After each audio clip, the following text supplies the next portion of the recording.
India is pursuing its foreign policy objectives vis-a-vis Pakistan through Washington, and you capitulate a lot of territory and you give them space to do that.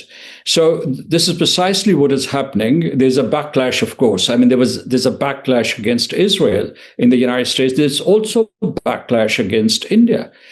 The intelligence community is understanding India's motives and plans vis-a-vis the United States. Now, let's come to, because if you talk to the Indians and if you listen to Jay Shankar or Narendra Modi or the RSS leaders, they consider United States to be an adversary, that it's a competitor. They think that there are 4 or 5 big powers in the world, and they are competing with the United States, Russian Federation, and China. And the United States doesn't like that kind of comparison. So this is one thing. Second is that what I was saying is that who would know better than you India's poor safety record in the nuclear domain? I mean, let me start with the BrahMos missile that they fired in early 2022 against Pakistan's soil, and did not get in touch with us through a hotline or through conventional means with Pakistan for 48 hours. And if we had not shown restraint and responsibility, and if we have fired back, let's say, nuclear-tipped missile, what would have been the consequences for the region? Because you have to act fast. And later on, they came up with this lame excuse that it was an accident, it was not intentional. If it was an accident, the first thing that should have done was to pick up the phone and tell Pakistan that a missile has been fired by mistake. Now, second, you would know, and you can in fact inventorize and catalog them, that there have been at least 27 incidents of thefts of nuclear materials, nuclear and radioactive materials, which found their way into the black market.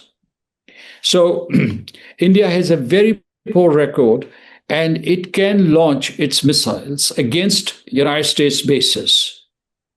It can hit, I mean, given the current capability, if their intent changes, they can hit continental United States, and they can hit their bases all over the world, in Asia Pacific, Diego Garcia, in the southernmost parts of the Indian Ocean. So this is a very, very lethal combination that you see. India is a terrorist country. It has been practicing terrorism against Pakistan and against its own people, against Muslims, against Dalits, against Christians, against Kashmiris. So it has been practiced, and it's in fact a champion of terrorism. I mean, it doesn't hide it very much because it was caught red-handed in Canada and the United States for the assassination and attempted assassination of a Sikh leader. I mean, 2 incidents.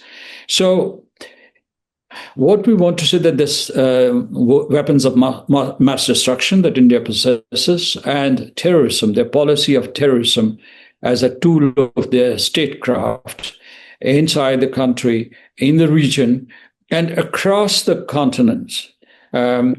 This is a toxic brew, a lethal combination, as I said. And if they can target Sikh dissidents or Sikh activists, why would they not fire their ballistic missiles or intercontinental ballistic missiles